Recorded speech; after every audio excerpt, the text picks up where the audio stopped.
history. This is Decades for February 23rd. We're remembering remarkable women all month long. And now we revisit a 1971 episode of The Dick Cavett Show featuring Ginger Rogers. The Oscar-winning actress was born Virginia Catherine McMath. Her younger cousin pronounced her name Ginja, which stuck with her for the rest of her life. In her career, Rogers is perhaps best known for dancing with Fred Astaire in 11 movies. Now she remembers working with a performer in a 1971 episode of The Dick Cavett Show.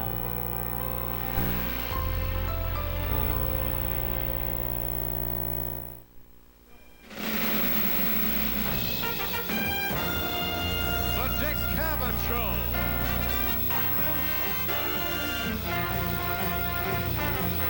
Tonight, Dick's guests are Ginger Rogers, Ruby Keeler, actor Leonard Fry, film critic Stanley Kaufman, and Bob Rosengarten and the orchestra.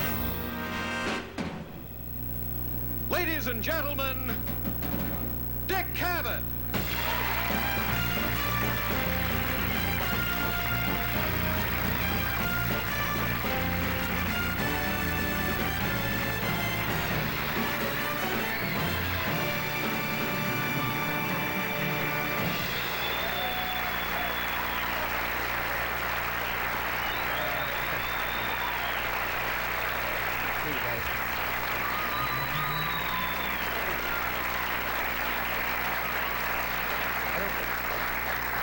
Listen, don't applaud too long. They'll think we have an applause sign. Say, I'm lousy on Mondays. And I'm just warning you that I always am. Monday I'm off. I was telling the guests backstage. I hope they're feeling good, because I don't know what it is. But don't switch channels, folks at home, because the other guys are lousy on Mondays, too. You can't please everybody. The balcony's always complaining that they... See? No, last week some people from there complained they couldn't hear the band, and people down here complained that they could. And it's just been one thing. Oh, I'm sorry. With your wife in the audience, too, I make a joke about you. Isn't your wife in the audience? Of course she is. You look doubtful. Don't you recognize her? Mrs. Rosengarten is in the audience. She's always... I often see her in the audience, and I try not to do a joke insulting the band on those nights. Does he always come home and say he spent a long day at the studio? He never does? He has been spending very long days at the studio. The studio is the name of a bar, by the way. Right? I guess you saw the papers. They discovered mercury in Lloyd Bridges. Oh, no. Quick, let's move to something else. Whose birthday is it today? Do you know? Betty Davis. Do you know where Betty Davis said the famous line, "What a dump"? It was here last week when she walked into my dressing room. It was really... No, I forgot what the name of the movie was. She did that line from it. It's also David Frost's birthday. Who? Very good, Rosengart. No, there's no rivalry between us. People sometimes make like there is. In fact, I sent him a card with a picture of England on it for his birthday and said, "One happy return." But I want to tell you... Joke. Gee, I saw some people. I was on the subway over the weekend. I saw one of those trains come in that's been delayed. That must be... Those people look desperate. And it must have been... I don't know how long they'd been delayed, but they had Shamrock saying "Erin Go Bra" on them. My dumb cousin Norman always bails me out on Monday. I haven't mentioned him much lately. Someone tried to sell him a ticket to a church raffle, and he said, "Even if I win, what do I do at church?" Listen, for Monday, this is good, actually. Did I mention that I bought this monologue from George Plimpton? I probably... What can I really talk about? Now it's serious. Oh, that's a big opening game in Washington, the baseball season. Yeah. Is that something? Yep. Vice President Agnew's there to throw out the first newsman. And say they have denied that liberty will be given to the... You know who the world's #1 baseball fan is? David Eisenhower. He's a statistician of baseball. And he will not be given liberty to see the opening game. They denied that several days ago. They said duty is duty, which I think is nice. They also denied that playing the game on the flight deck of the USS Forrestal is unusual, but that's where it's going to be. How are you, folks? What do you think? No, the senators The Senators, Washington Senators, are always the opening game for some reason, and Mr. Nixon is sorry he can't be there for the opening game. He figures it may be the only time he can get that many senators to play ball. But, what is it? Is it the rhythm on Mondays? What if I did the monologue with drum accompaniment? Wouldn't hurt. Never helped anything else. Oh, listen, we have a real show for you tonight. Ginger Rogers is here, and Ruby Keeler, and Leonard Fry, Stanley Kaufman, film critic, and here's a word. There's never anything there. And now here's the easy way to fashion from Singer. That gets a laugh? Decades. Unlocking a daily Bag. Hefty plastic bags. In case you missed it the first time. They aren't called hefty for nothing.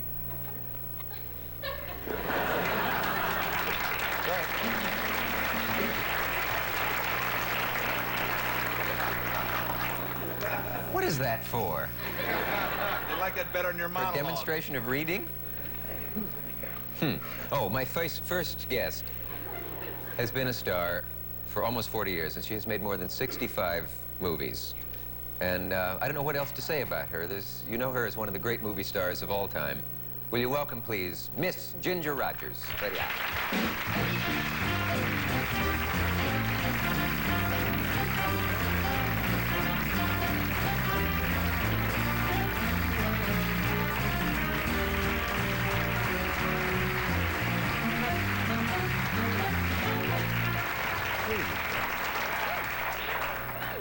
The Ginger Rogers? Why, of I course. hope so.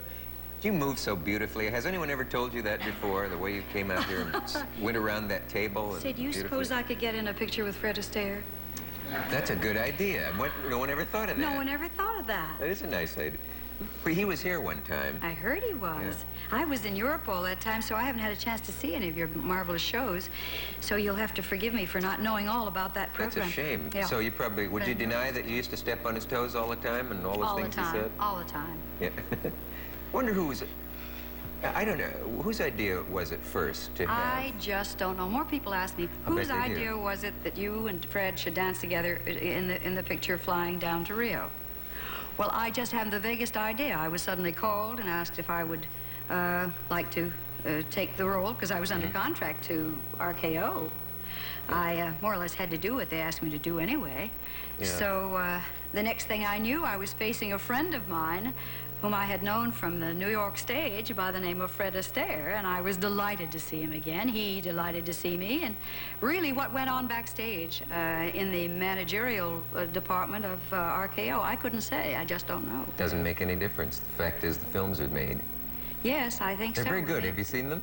Well, well, once in a while, but actually, I started to see one last Sunday, two Sundays ago.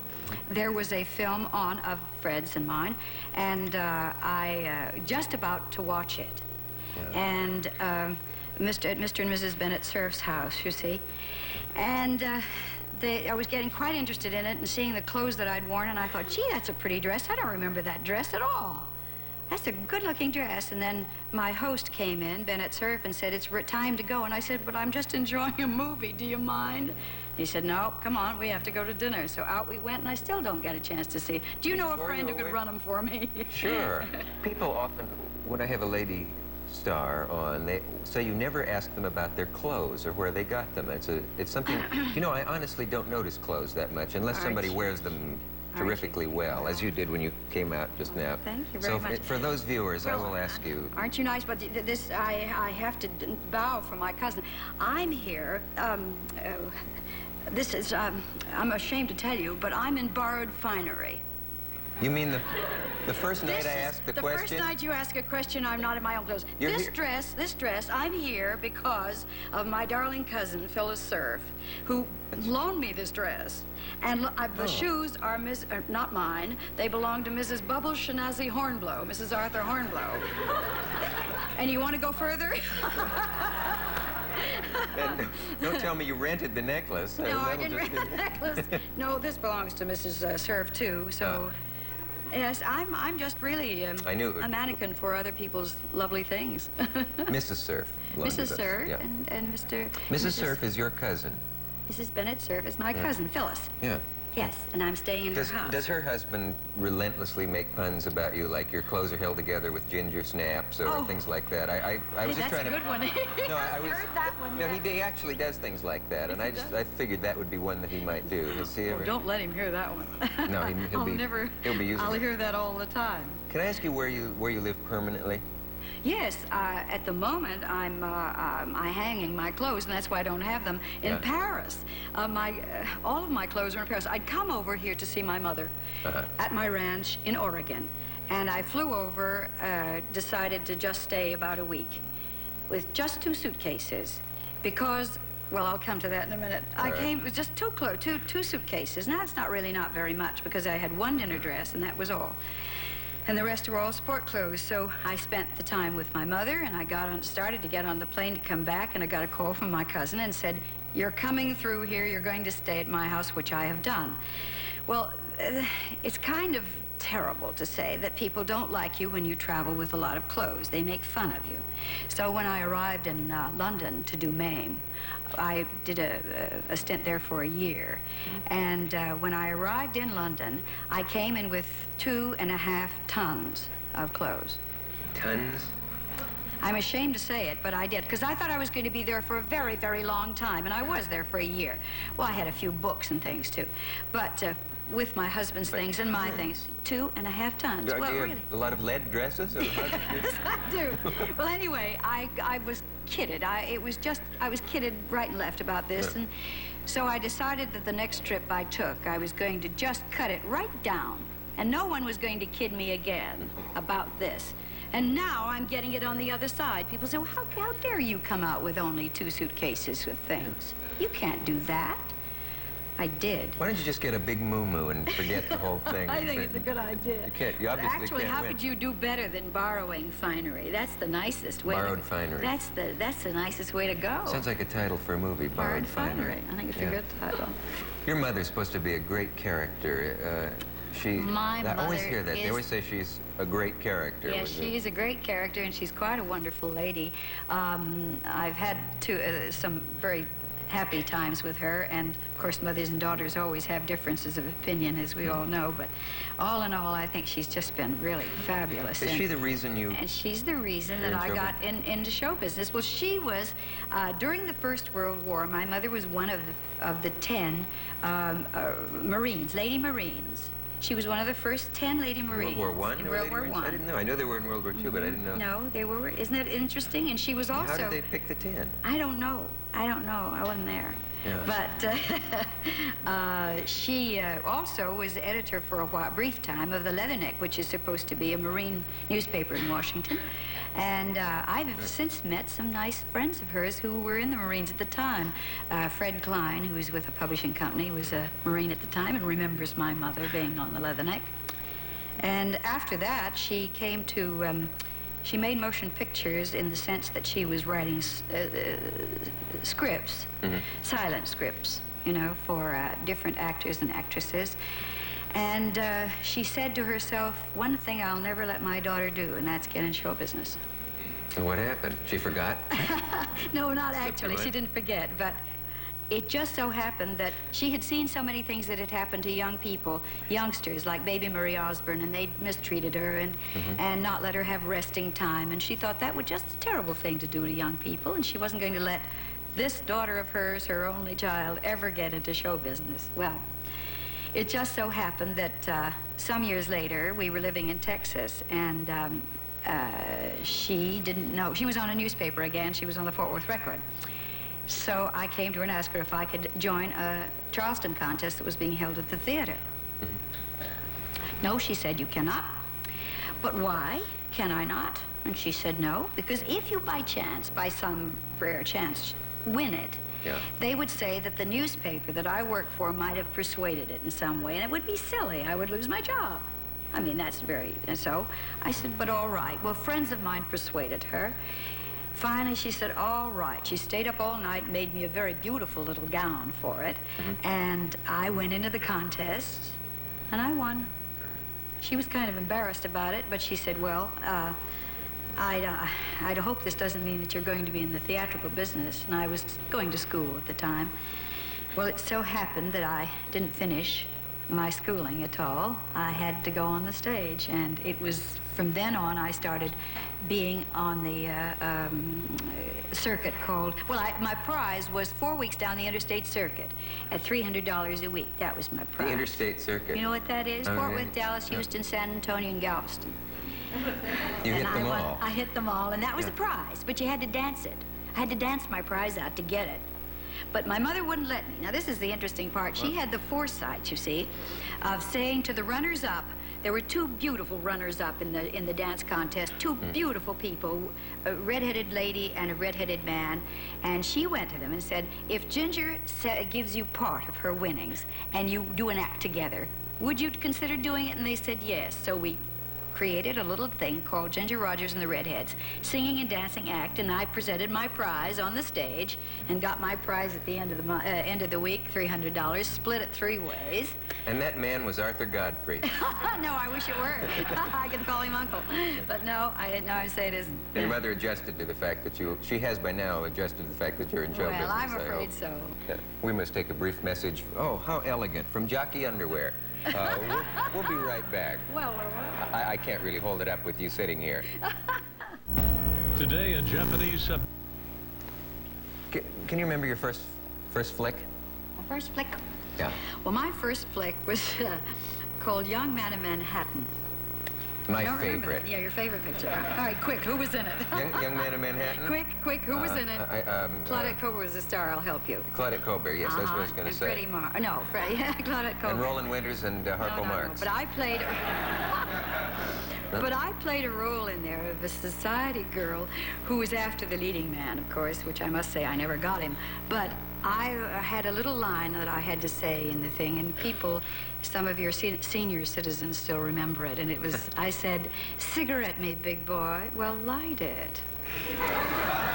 Yeah, I'm guilty, can't help it. It was adapted from Shakespeare, wasn't it? Yes, I think so. Yeah, they stole that line for Easy Rider, I think, or something. I'm later, sure years of later. that. Would you say that looking at me once? What? Say what? That line?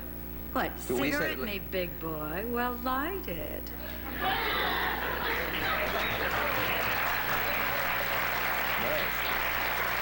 Wait a minute. I have the answer. What's that? Can you do that? Wiggle your uvula? I beg your pardon. No, that's what that is in the back of the throat when you go. Yeah. You were. Keep it up. I like that. Yeah, you do Sort it. of a That is it. pussycat. It's in the Sounds back of the throat. I don't know who taught me that. A pussycat taught me that. A friend of mine has a cat. Yes. A friend of mine had a cat. It's true, absolutely true. And she was doing this, and I said, how did you learn? She said, I learned it from talking to my cat. She's a cat talker to her. And she would see her cat sitting and looking in space, and she'd say, do you know what he's doing? And I'd say, no. She says, he's looking at the fur fairies. And he's sitting, just look. And I said, well... Does this friend smoke anything? No. This is before this came in style. Anyway, she said that she learned to do that from her little cat. So I went and visited her cat. Yes. And I said, would you mind teaching me how to do this?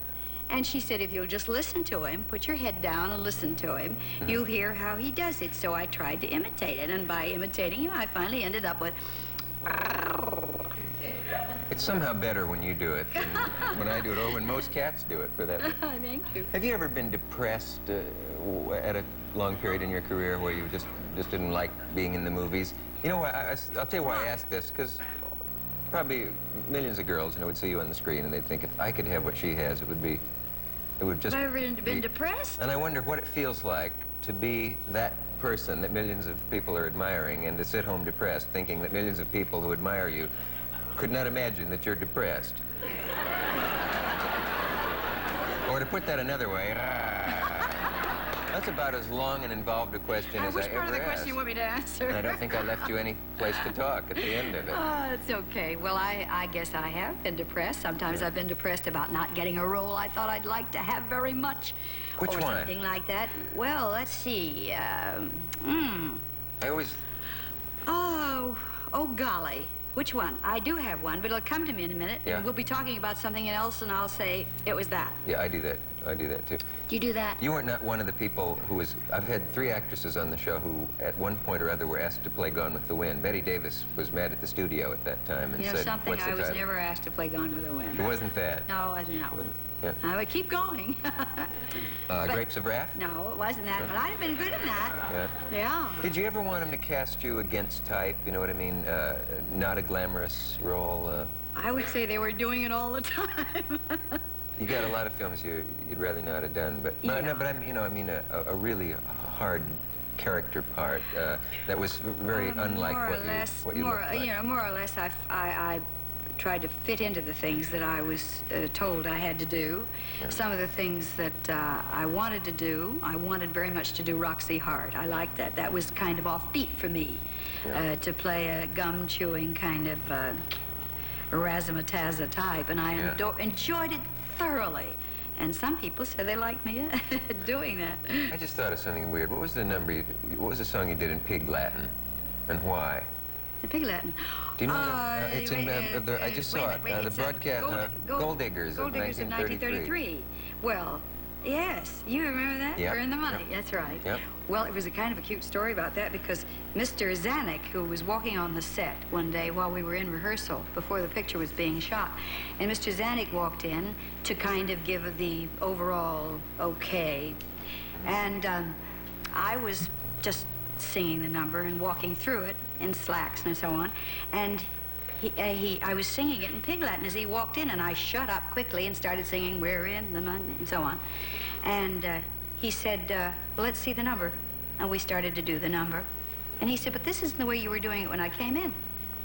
And I said, well, I was kidding. He said, well, I want you to see I'm kidding again. So I said, earway in, hey, the anime. Earway in, hey, the anime. And he said, that's what I think we should use. That's funny. And if Zanuck hadn't been walking on the set, it never would have been sung in Pig Latin. Sung in Pig Latin. It's kind of ridiculous. It's a footnote to movie history. I wondered about that because I saw it. I just wanted to know Yeah, that. ad-lib in But- rehearsals and hope Zanuck walks in. Am I the only person who's ever asked about that? As a matter of fact, I think you are. Yeah. Uh-huh. And is it true? Let Let me ask you another thing. Is it true you took a flag on... You were in London when the astronauts landed on the moon? I did. What was I that did. about? Well, that's a kind of a silly story. And I was doing Mame, and in Mame, if all of you have seen it, well, you will recall that in the first act, Mame has to get up on a large-shaped moon, and curve-shaped moon, and she sits on there and almost falls off, but they pull the moon up into the sky, and another lady, her buddy, is down here doing her number, and or about to do it. So on the day that our astronauts landed on the moon, we had a matinee, and I was so excited, thrilled, delighted, overcome, and I was amazed that not too many people were as excited as I was about it. So I said to my secretary, do me a favor, go around and get me an American flag. I'd love to have a little flag to do this as I get up on the moon. So I waited and waited and waited, and she didn't come around. And I was ready in my costume and about to go on, and my secretary walks in, and she has a flag this big and this long. Well, I said, but I can't take this on with me. This will ruin it. And she said, well, that's the only one I could get. So I decided quickly I had to because of my cue.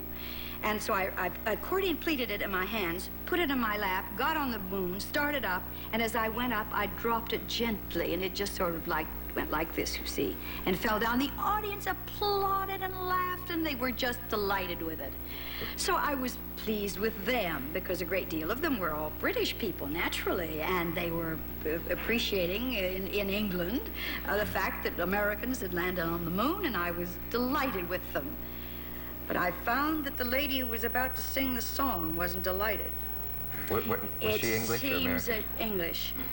So I went through the show, and at the end of the show, they came to me, some of the cast, and said, you know, what's-her-name is not very happy with you. And I said, but why? And they said, you ought to say something to her. You ought to talk to her because she's upset. So I went to her, and I said, excuse me, I'm awfully sorry if I've hurt your feelings, but I was so excited about our astronauts hitting the moon and being on the moon, and I saw it in the middle of the night and everything, that I just did this in the spot. She said, but my dear, that is not very professional. Really? And I said, but I didn't do it because it was professional. I did it because I'm an American. And she said, But, my dear, it is not professional to do that. Who is this limey broad?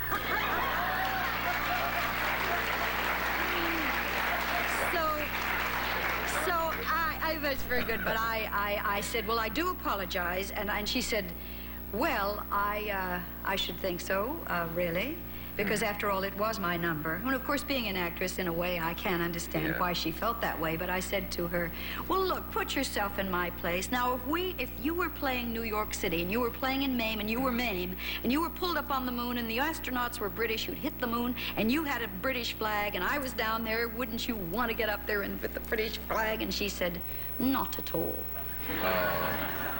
It's not professional. And I said, but I don't really. You don't know. It's marvelous. People don't do this every day. They don't hit the moon every day. So she said, well, I am very sorry. That's the way I feel about it. And I said, well, maybe I better tell you something. I'm going to do it next show. So when the night show came on, I went up brought up the flag, and the house went wild, and I loved them, and I loved it, and I was glad I was an American, and so were they. But dropping it in front of her that night. No, in front of her. No, that's freeing. That's not true. I didn't drop it in front of her. Yeah, and telling her to take her tea and pour it in her hat. I heard the You're naughty. That's not true. Go ahead, get him, Ginger. We'll be back after this message. Stay with us.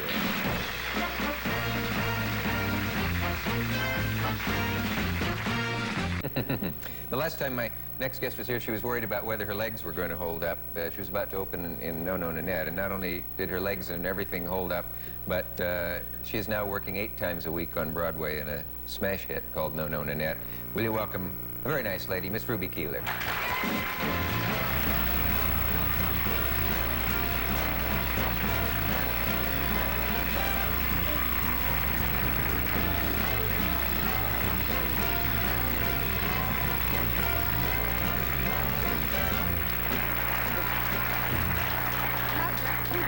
How come you didn't comment about the way I was so graceful coming around the chair?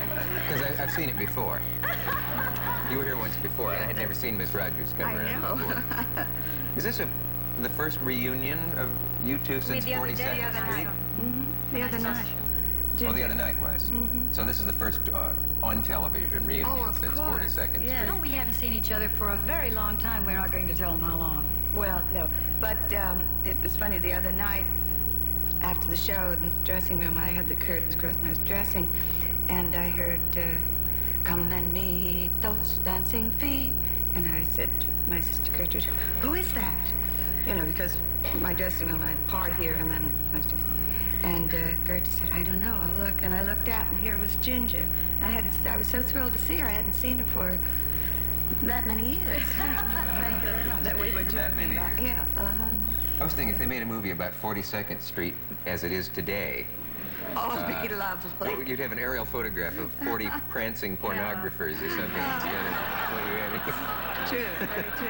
And your 42nd Street certainly has changed. Yes, it has, I think, from what I've So seen. you certainly had nothing to worry about. Remember that night you were here and off camera you were saying, I'm just not sure how this is going to go, and you hoped it would go well, and then on the show you said that, and now here you are. That's very true. It's still true. I mean, as far as I'm concerned. But we have been received beautifully. Everybody seems to like the show, and they've been very nice to me. And, is there any reason why it's better to be in a hit show the second time around, or do you consider yourself a hit all over again? Does it seem like part of your other career? Does it seem like 2 separate careers? Those I are think 3 they're questions. I know. It's 2 separate careers. Really, this is not a career. I mean, what I'm doing now is, I was fortunate. They asked me to do it, and I said, fine. As I told you, if it works, fine. If it doesn't, you know, I'll go home. But it has worked, and it's been really quite wonderful. But it wouldn't have been heartbreak for you. You enjoy your life True. off stage as well as True. the one on. That's very, very true. A lot of good golf, though. She doesn't get to play as much golf as she And I had great a- golfer. You're both terrific She's golfers. a great golfer, No, this lady. Ginger plays tennis, don't you? I play tennis mostly. Don't you play She's golf a too, though? marvelous, yeah. Yeah. Yeah, but she's a marvelous tennis. Why don't you play golf and you play tennis and see who wins? You win. I had quite exciting news today. My daughter Teresa and my grandsons are coming on next Monday, and I can hardly wait. Oh, It's fun. And when will Isn't they that sit? exciting, everybody? It is to me. Best news I've had this week. I know, but it really is. Will they sit out front? Oh, one will be 2 in June, and the other is 3. Better not have them sit in the audience. I won't. But I really am excited about it. Isn't that It just makes irritating when my- people bring a baby to a theater? I Yes. swear I heard a baby cry in a Broadway theater one time. I can't Really? imagine I don't how they would know. let. I don't Either know. that or it was a soprano Yeah. patron who was very drunk or something. I don't know what. But let that go. We had a... When did you first Oh, hoof excuse me. onto a stage? Oh, dear. When I was about 14 years old. It's a long time ago. What was the setting? Well, there was a call for chorus girls, and I went to the call, and there were many girls there, naturally, and when it came time for me to get up and do my little time step, I did, and I was a week and a half later, so I don't know how long, I received a little note that I had been chosen, one of the chosen for the chorus, and so I went into the show. Didn't you dance in a speakeasy once? Well, yes, it was the Or did you dance out of one? it was the LFA Club, What? Texas Guinan Club, and it really wasn't I guess it was a speakeasy because, but it was not the speakeasies that you see in the movies, you know. That was where- the flap and the guys. I don't think so. I mean, I never had to get in I that way, slap. so I don't know.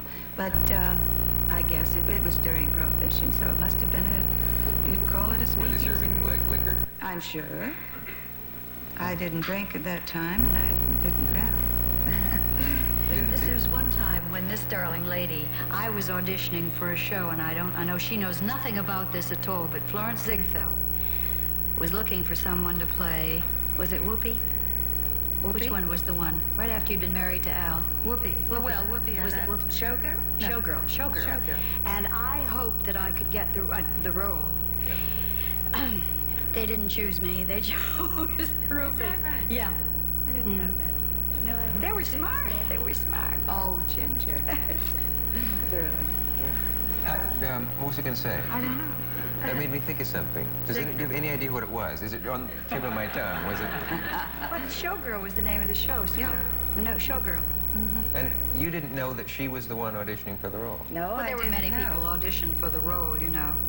And he was looking at people, as all producers do. They look at the available talent around.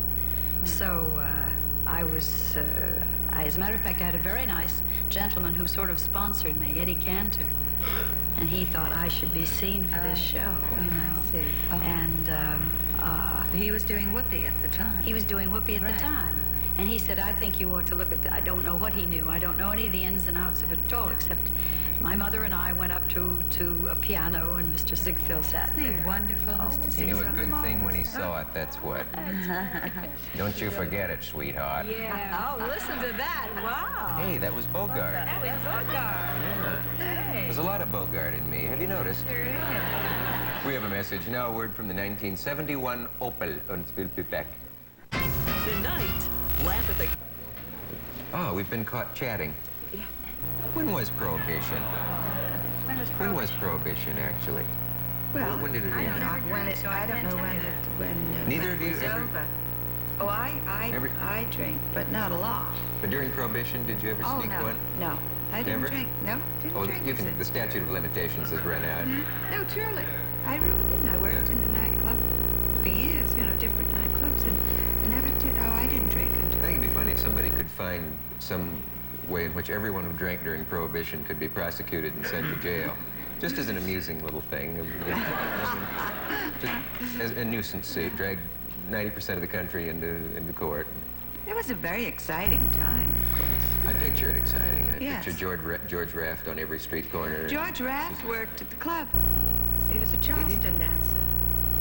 He really was. He was the. He's a terrific dancer. George Well, he Raft. was. You and I danced together I once. know we Did you get did. many comments on Yes, that? I did. Well, at And another thing I've always wanted to... I'll move right along. Say, is it true that there's a number in the show where girls are on big rubber balls? Yes. Oh, That's sort of risky, isn't it, to yes, do that it night is. after night? And What, do they balance on them? They do. It's a circus act, really. I know. Yeah. Very interesting. It's true. They had And to you never learn. had a girl fall off? Oh, yes, but not really. I mean, now they can maneuver them pretty well. As I say, it was really something for them to learn. It's very difficult. Has anything gone wrong? There have been many things. Now, where would you like me to start? Has anyone fallen off the stage? No, but in the number where the girls are on the beach ball and the boys work with oars. I don't know. It's the seashore, and Oars? yes, an oar. Oh, yeah. Yeah, and and or. and they What? and That's from being with Bennett Cerf, excuse me. Yes, that's the trouble, baby. And the other night, one of the boys, naturally, accidentally, the oar flew out of his hand right into the pit and almost hit the drummer. And it's the second time now they can't do this. An oar went into the audience? Into the orchestra pit. Really, just That's what- flew out. Mm-hmm. If he were a Cockney drummer and he went home and had a black eye, and his wife said, "What happened?" He said, "I was hit by an oar." And there wouldn't be any... What's wrong with me? I have to live with myself. I don't know why I talk to... May I ask you something? Yes, sir. In the Jolsons, was it in the Jolson story, there's an incident where he sang from the audience Yes. because you were nervous on stage. Can you explain that? Is that a real incident? Yes, but it wasn't because I was nervous on stage. Could you explain what happens in the movie? It's an interesting I thing. haven't seen the movie. You haven't seen it? No. Ah, Now, what would you like? Would you like me to tell you what really happened? I would, because in the movie he sings from the audience. Yes, he did. As it was you're on opening night in what? Boston, and what? Boston, there's the Boston ring. And there was this very tremendous number, a Ziegfeld number, Liza. It was Yeah. a wonderful song, still, it was a marvelous number, Gershwin. And I come down these steps, and I'm supposed to dance, and Mr. Jolson was in the first row or second, I don't know. And as I started down these steps, he got up from the audience and sang. I was very happy that it started on the chorus. I mean, he didn't jump in the middle. It started with the beginning of the song, or you wouldn't have made it, I guess. But it was just that he wanted to be part of the show, I think. Because I know I could have made it down those steps. I really do. Did you speak to him about it? No, I thought that was marvelous. No, I'm It's not very theatrical. bright. I'm not very bright. Did the audience know who it was? Did they all know? Well, of course they did. Yeah. It'd be hard to miss that voice you know, of he his was a because his big voice was so star, individual. you know. Yeah. I just wondered if from the audience they could tell if everyone in the theater knew. Sang. Gee, So, they don't do things like that anymore. well, they didn't do things like that at that time. It was a very unusual thing. Yeah. But anyway, it did happen, but I don't know what it was in the picture. Yeah. Because that really wasn't me. Really wasn't my It wasn't really you. No, Yeah. my life, no. I'm keeping you from your actual work at this moment. Yes, I do And I have know to you get have to to theater. leave. I'd much rather stay here. Well, let's do. Forget Yes. to talk to you, really. It doesn't matter. I'm going to let you stay then. Oh, thank you. Let those people over on Broadway. Oh, yeah. They can go see another show. Fine.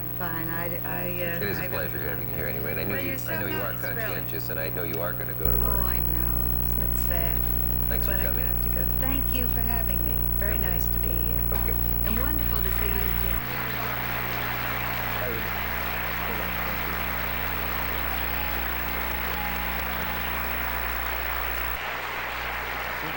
Now a word about the care of chapped and sore lips from the makers of Blistex.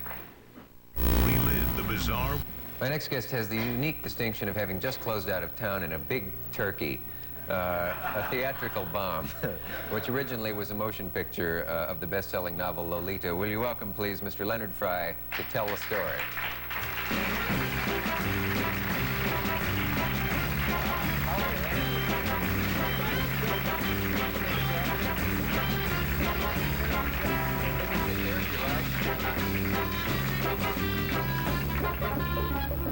it? No point in going to the hits at this point. As everyone knows, that's the theme from Boys in the Band. Also. Well, let me put it to you simply. What went wrong? Listen, I'll tell you, I'm in terrible trouble. Oh? Elliot Ness is going to come after me or somebody. They're going to get the sheriff, and I expect machine guns outside the theater. Why, what have you done? Well, I was on another program, and I started to talk about Lolita, and the men who created it got very upset, and I felt very bad because I didn't want them to get upset. I just thought I'd tell what happened. So, the thing is, you see, Lolita is not dead.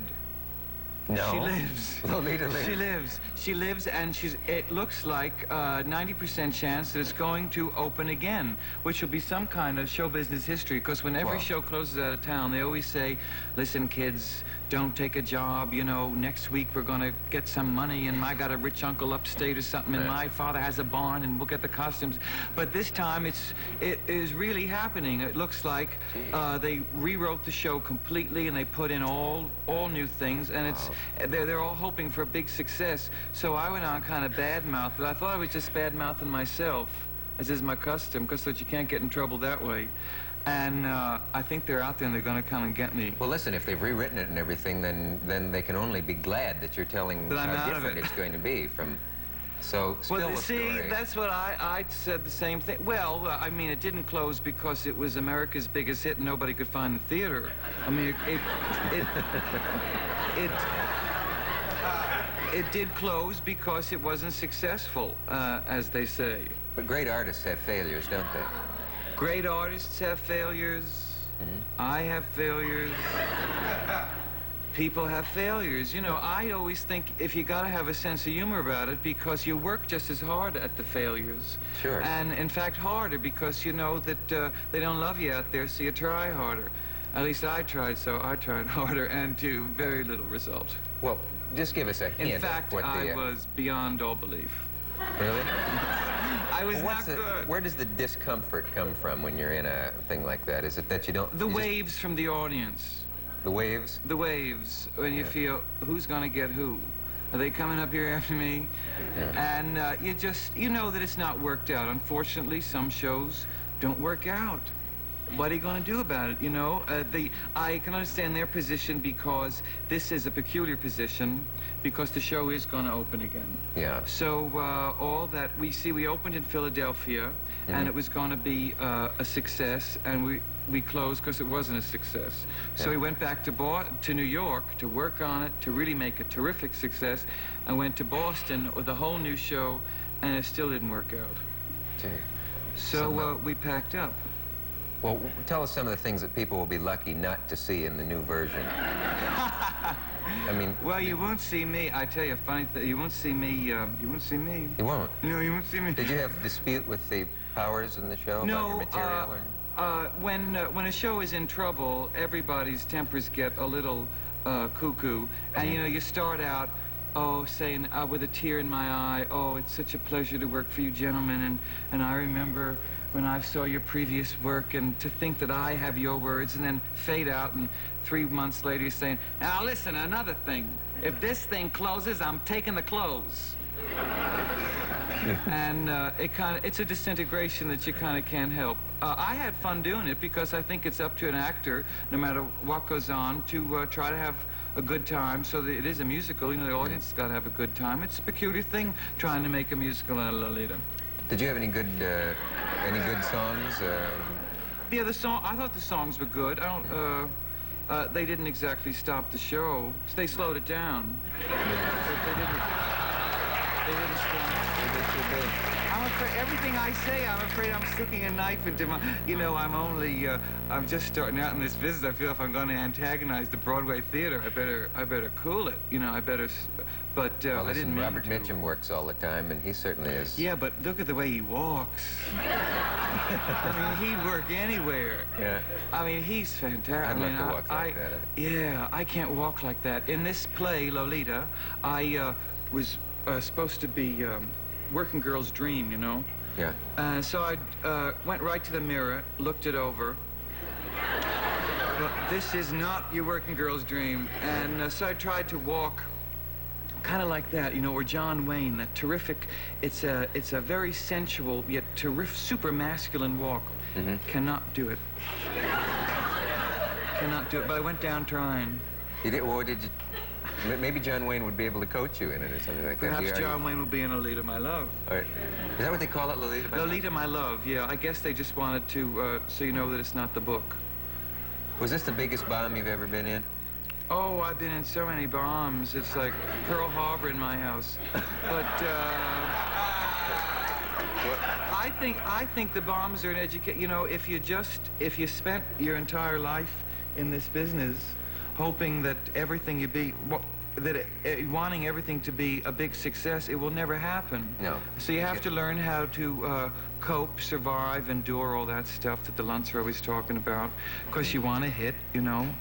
And, but I've been in a lot of them. This, of course, was an enormous one because it had such large people behind it and was so expensive.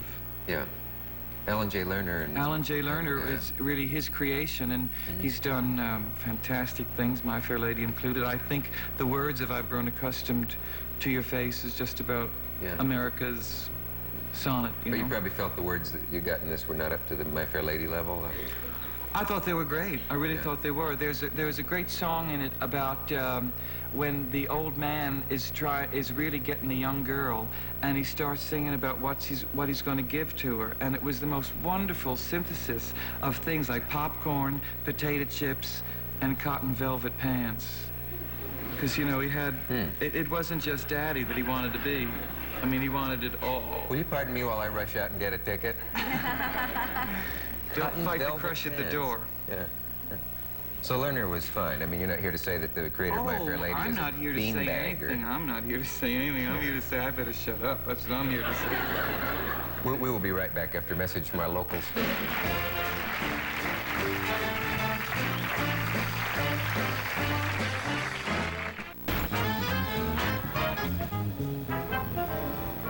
Did you ever dance professionally? I can't help thinking that with Ginger Rogers here. If you have, that'll be 3 out of 3 so far tonight. Yes, you have 3 out of 3. You have danced professionally. I have lifted the legs for dough. That's another way of putting it. Well, that's about all I can call it, because classic it wasn't. But I did a revival at Lincoln Center of The Time of Your Life. In the part, William Saroyan's Time of Your Life, it was the part that made Gene Kelly a star, and it was called Harry the Hoofer, that part, and it was about a guy who thought he was funny and thought he could dance, and it made Gene Kelly a star. So it didn't make me a star, but I auditioned for the thing, and I auditioned on a stage where the people who were hiring me, they couldn't see much below my knees. So from the waist up, I was giving the tap dance of the world. Everything was going, teeth, smiling, assurance, suave, terrific. But the feet were just, you know, kind of plumping around on the floor. So, only known to them, they hired me. So then I got panicky, and I hired one of America's most terrific hoofers, a friend of mine, Mary Ann Niles, who did a lot of work for No No Nanette. Did some of the tap, and she's swing tap girl in No No Nanette. She taught me how to tap. In 2 weeks, we went into a rehearsal hall on 8th Avenue that she affectionately called the toilet of the world. And we went in there from dawn to dusk, and I put on these things and did some kind of tapping. And Mary Ann, she stood in the wings every time we did it, and she was out there. It was like doing it to a mirror. Only Mary Ann was good, and I was not terrific. I was what you'd call a bagel. A dancing bagel. A dancing bagel. And my sister-in-law, for some reason, thought I was the bagel, the lox, the cream cheese, the whole thing. She wrote Gene Kelly a letter and said, "You've got to come to New York because my brother-in-law is sensational and he's dancing your part." So he came. I thought he had better things to do. Gene Kelly? Meet Vera Ellen on the lot, you know, and go around. But he came. He came to New York. And he walked into my dressing room, and there he was. He looked just like Gene Kelly. And he sounded just like Gene Kelly. Well, you know, I never expect those people that I've seen all my life to really look like that. And he looked unchanged. Condition you would call pink. The pink of... I mean, I said... How did you like your performance, though? I said, "Oh, Mr. Kelly, doing this part for you would be like doing Hamlet for Sir Laurence Olivier." And he said, "Yeah, well, you did your best."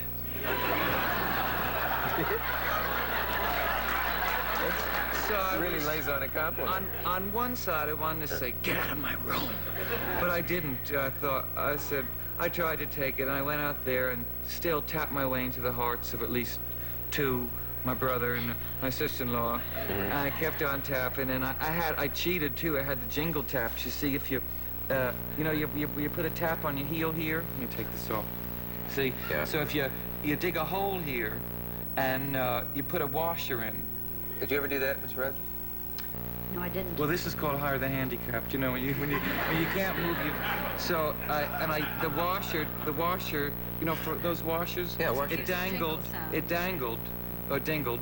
Did it dingle or it dangled? I never measured. So that when you'd hit the floor, it really made a sound. It sounds like more people dancing, probably. Sounded like an army of bad tap dancers. One wasn't enough. But I looked into the situation. Ann Miller at the time was doing Maine in New York. Ann uses washers. And she did never found out, but she cheated. She put a microphone. I found out she put a microphone under the floor, so that when she hit when she hit the floor, it was terrific. Yeah. Very How often smart. did she hit the Very floor?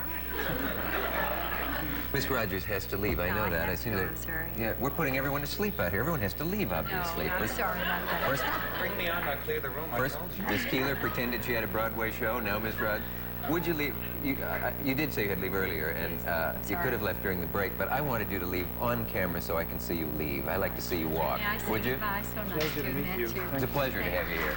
Goodbye.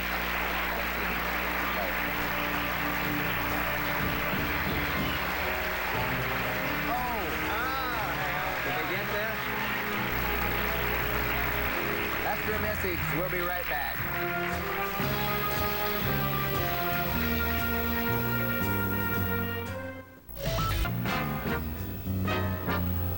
We live in a film-happy time, and my next guest is one of the most readable American film critics. He writes in the New Republic, and he has been the critic of the Times, and he is pleased to hear you were on tonight. He's given you some very nice compliments in the past. Yes. Will you welcome, please, Mr. Stanley Kaufman, who has written Figures of Life.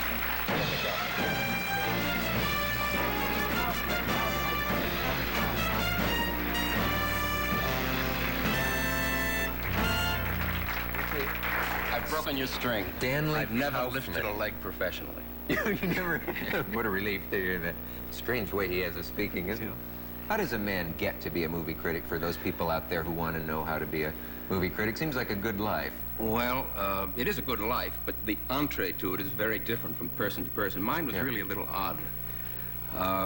I became a film critic by serving on a criminal jury for 9 weeks. What would be about 13 years ago, I was called for jury service. I'd been doing a lot of other things in my life, always a film nut, and had trained for the theater, worked in the theater a bit. And I got called for jury duty in 1957, and it turned out to be a 9-week trial. And it just happened that another film critic, a man named Arthur Knight, was also on that jury. Not another, he was a film critic, I wasn't at the time, and I had lunch with him every day for 9 weeks. 2 critics on a jury? Well, I wasn't yet a Oh, you film were critic. a future critic. I guess that's all right. I was on trial. Yeah. And I don't mean this to sound in the least snide, but because it isn't. But by talking to him for so many times, so many lunches, so many weeks, I discovered how much I knew about films. I finally realized that I'd been going to films since 1922. When I was 6 years old, they took me to my first film, a Chaplin picture. And I was a film nut in the days when there was no particular distinction in being. Everybody was a film nut. You know, you went in the 20s and 30s, you ate, you breathed, you slept, and you went to films. Now, in the past 10 or 15 years, people sort of wanted approbation for loving films, but there was no particular distinction in it when I was lapping it up. When I was 10 years old, I was in a film. What? Last year, there was an exhibit at the Museum of Modern Art in New York of stills from lost films, films of which the prints have all been lost. My first appearance was one of them. There's a picture called The Popular Sin with Florence Vider and Clive Brook, made in 1926. I went roller skating one day in Central Park and saw them making a scene from a film. There was Clive Brook with makeup on, purple eyes, Florence Vidor standing next to him. Brooke was wearing top hat, striped trousers, cutaway coat. You know, just what anyone would wear when walking in Central Park. Of course.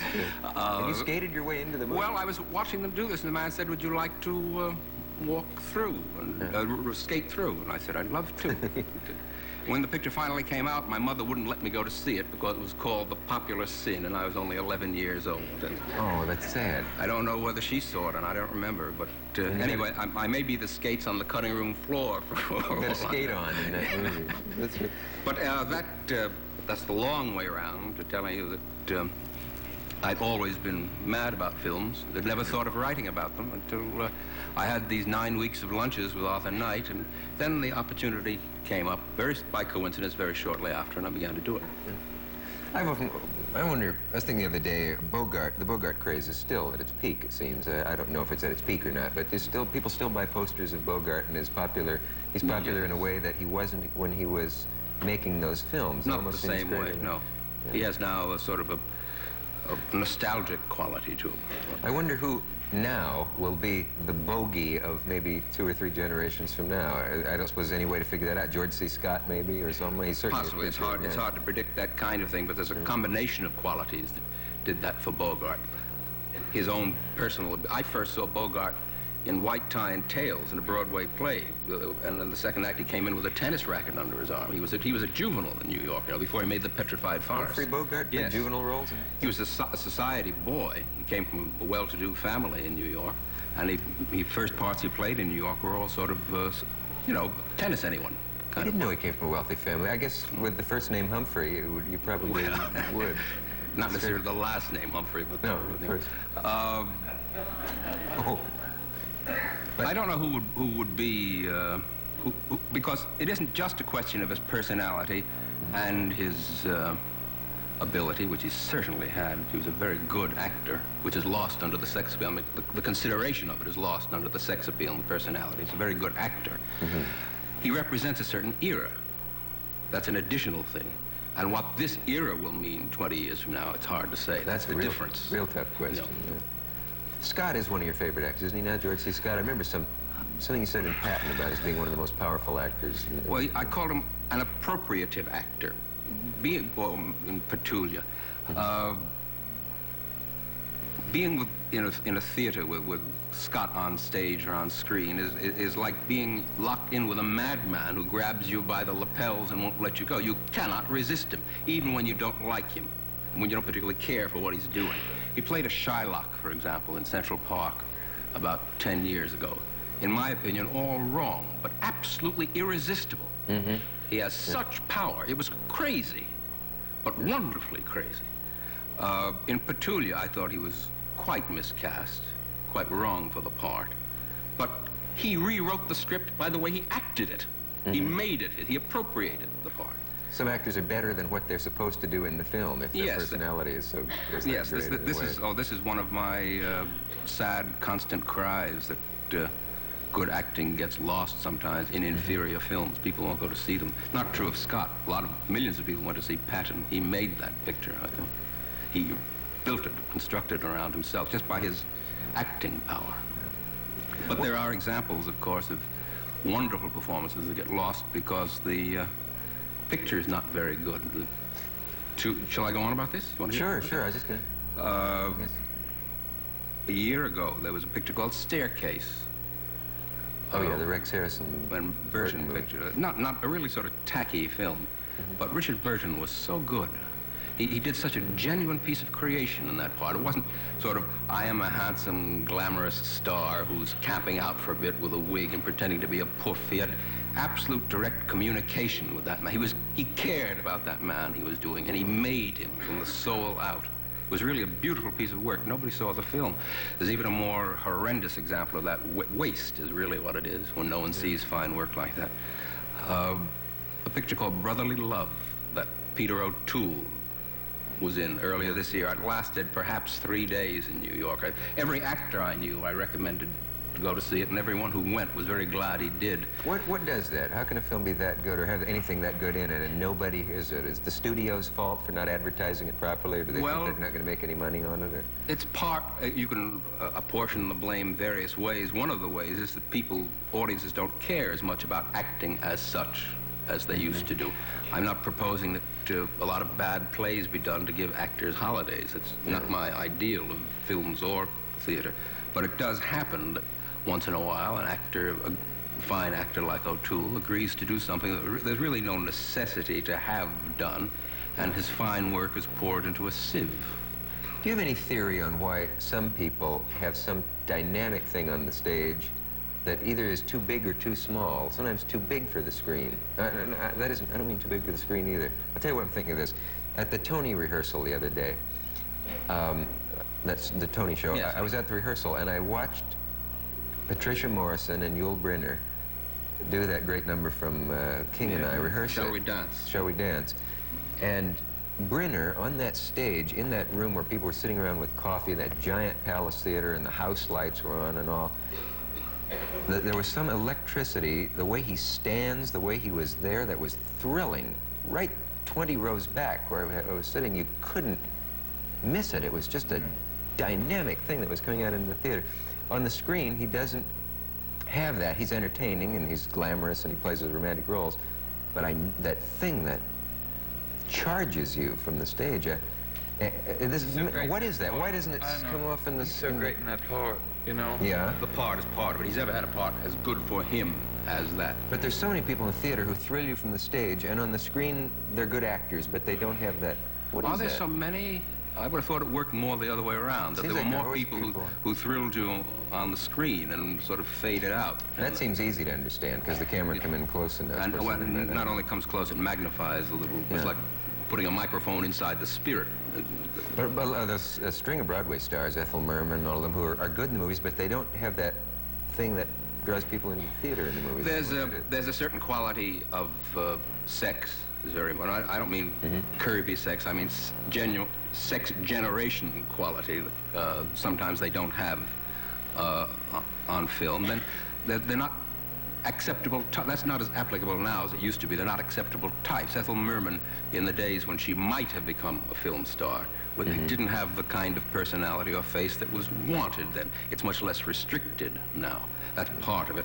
But I can't think offhand of any actor or actress who had real power on the stage who failed to generate that power in films, even though he may not have become an equivalent star in films. Let me see if I can think of one during this break. We'll be right back. We have a message.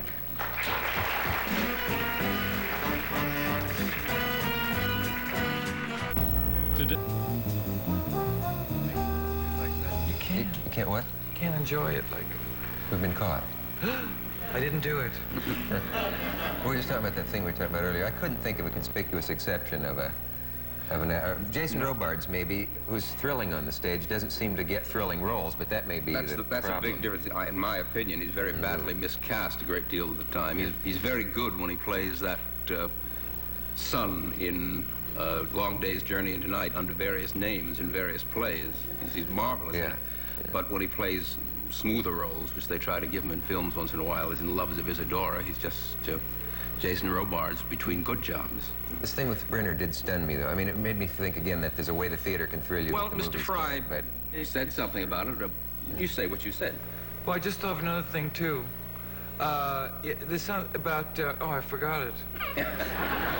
Well, you were talking about the body. Oh, the physical thing. Yeah, the physical thing. But I'll tell you something. I made a movie, and I always liked going to the movies, but I now have such undying respect for people who continually give interesting performances in the movies, good movies, who only make movies, and you think of them as great actors, good actors, terrific actors. I tell you, it's a scene unparalleled. I mean, you stand there, you got 12 wires, there are 40 guys here who don't care whether you live or die. They got the wind going, and all they're worried about is the awning going behind you, and you're and you talk, and somebody got the wire, and they move the microphone, and you're supposed to be crying or looking into some girl's eyes, and you love her, and we're all alone in the desert, and there's 90 people right around you, and you can't move, and if you go this way, they got the light, and cut, yell, take out your contact lens, put this on, 40 people come over and pat you, you and comb your hair and change it, take off your coat, put tissues on, you go back. I tell you, by 12 o'clock, I don't even know my name.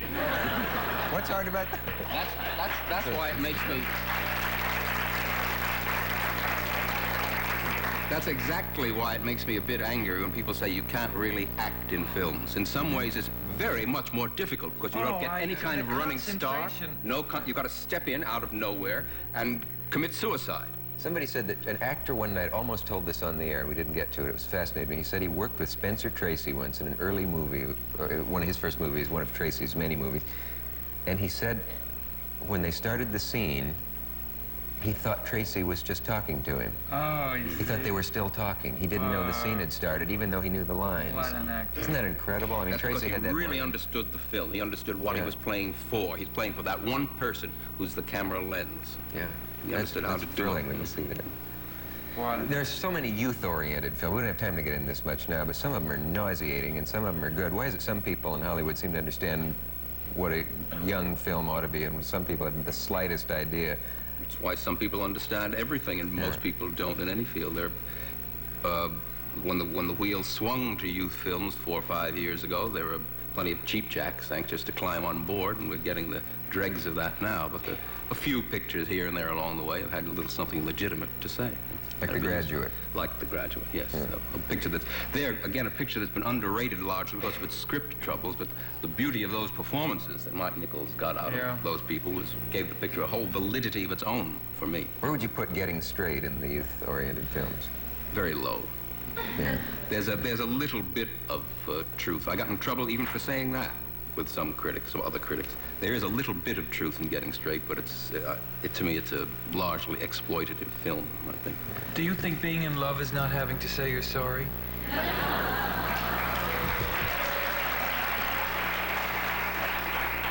Well, as someone who teaches part-time at Yale, I can't answer that. I thought it was that you have to say you're sorry. Hey, are you sorry you're not up for an Oscar? I thought you... I'm mortified. No, Am I allowed to say something about Mr. Fry? Yes, if you can say it in about 12 seconds. Oh, well, I think he's a very good actor, and I only found out how good he was in The Boys in the Band when I saw him playing Harry the Hoofer in The Time of Your Life. Because then I realized how much he had done for that part. That's interesting. You got to see how much he's acting in that. Thank you, Stanley Kaufman. Thank you, Leonard Fry, and thank the ladies who left. And we'll see you tomorrow night. Good night.